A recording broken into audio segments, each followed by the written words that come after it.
Hej alle sammen. Jeg har været ved at lave en gør det selv video med laksejl til Nordic Invites. Og jeg arbejder normalt ikke med hobbyvoks. Så det var en lidt ny oplevelse, og jeg tænkte, jeg ville vise jer, hvad forskellen egentlig er på professionel voks og på hobbyvoks. For når man sidder ude bag sin skærm som kunde, så er det ikke altid til at vide, hvordan kvalitetsforskellen er, og hvordan voksen er. Og altså jeg vil sige, hvis man betaler 5 kroner per laksejl, så er det nok en hobbyvoks, der bliver brugt. Hvis man går op i det lidt dyrere laksejl, så er det højst sandsynligt en professionel voks. Så I skal bare vide, at man får, hvad man betaler for, når man bestiller laksejl på nettet. Og jeg har købt sådan nogle wax beads i en hobbybutik, som jeg tænker, vi skal sammenligne med min professionelle lak, der kommer i sådan nogle stænger. Og som bliver brugt med en limpistol. Og det er den, jeg bruger, når jeg laver laksejl. Så jeg tænker lige, at vi forsøger at smelte nogle wax beads. Og jeg vil lige sige, at den her, den er temmelig billig. Den koster 14 kroner. Og den er lavet i Kina, hvor den professionelle, den er lavet i Canada. Alle ingredienserne i den professionelle er enten amerikanske eller kanadiske. Der er ikke noget kinesisk fremstillet i den. Så lad os smelte noget voks. Og limpistolen, den er allerede ved at varme op. Og jeg har min lille silikonemåtte. Fordi jeg ikke ved, hvordan den her hobbyvoks reagerer. Normalt der laver jeg direkte på silikonemåtten. Men jeg ved ikke, om det sidder fast, og jeg har ikke lyst til at ødelægge min måtte, så vi prøver lige på et stykke papir. Og der går lige lidt tid, mens den smelter. Og så vender jeg tilbage, når lakken den er smeltet, og vi kan forsøge os her. Så er jeg tilbage, og jeg kan se, at voksen den er så småt smeltet. Og jeg har 2 identiske lakstempler, så vi kan prøve. Så først, så tager vi den professionelle. Og jeg vil gerne have, at I lægger mærke til, hvordan den holder formen. Sådan der. Så prøver vi hobbyvoksen. Den er lidt mere flydende. Og den ryger godt nok meget.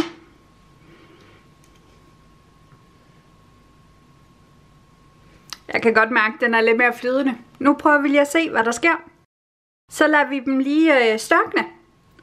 Og så ser vi lige, hvor lang tid der går, før jeg kan tage stemplet ud. Og så kigger vi på dem.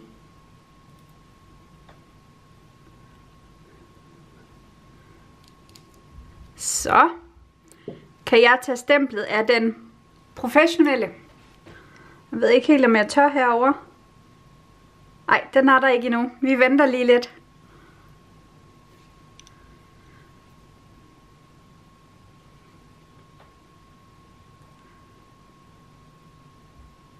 Nej, vi venter lige lidt endnu. Det er jo højst sandsynligt på grund af temperaturforskellen på den. Det er en lavtemperatur limpistol. Og her kan vi ikke kontrollere, hvad temperaturen er, så den var varmere. Så lad os lige prøve at se. Sådan der.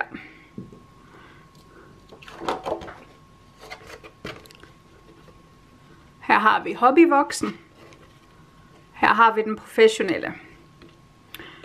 Jeg tænker lige, at jeg prøver igen, men på måtten. Fordi jeg tror, jeg har lagt mærke til noget, som jeg gerne vil vise.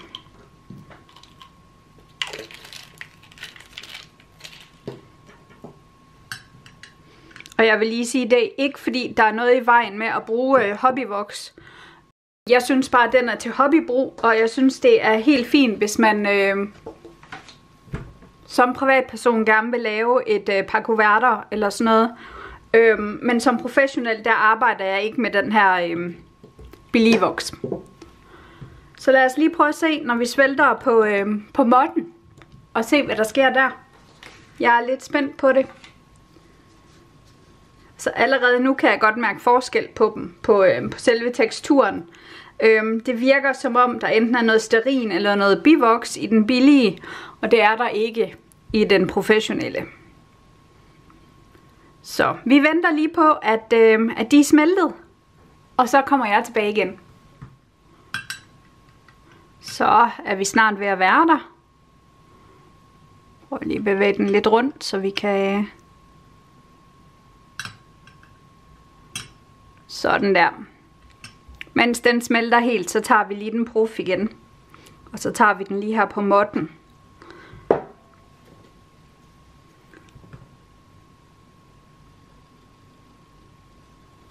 Sådan der. Og så tager vi hobbylakken.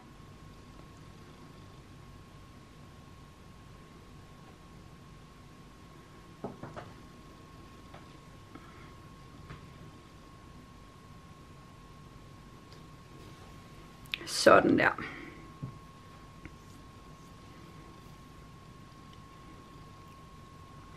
Hvis man kigger på dem allerede nu, så kan man se, at den her, den har lidt mere form.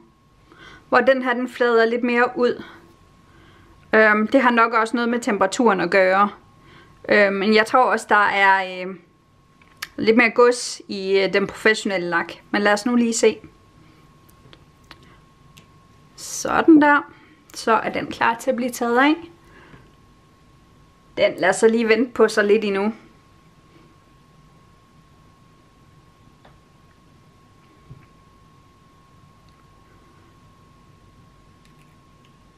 Ja. Sætter den lige så stille igen. Den var ikke helt klar. Så vi venter lidt mere.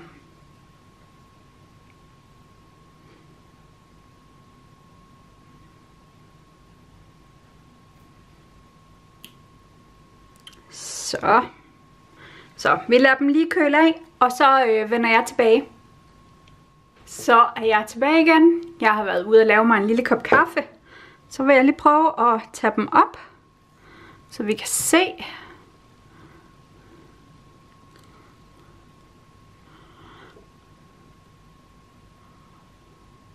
Jeg ved ikke, om I kan se det, men man kan se gennem laksejlet.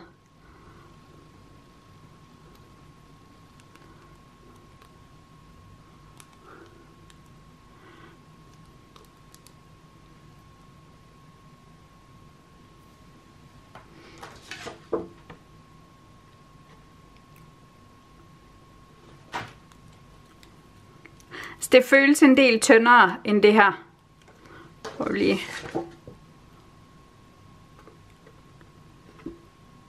Man kan ikke se igennem det her. Der er en kvalitetsforskel. Der er også en kvalitetsforskel i tykkelsen og hvordan de føles. Altså jeg vil sige, pas på, hvis I finder et sted, hvor man kun giver en 5-10 kroner per laksejl. Så er det i hvert fald ikke kvalitet, der er brugt. Hvis I bare gerne vil have noget, der er billigere, så er den jo fin nok. Men hvis I har noget, der er professionelt og lækkert, så vil jeg også gå med en professionel. Altså der er forskel. Der er stor forskel.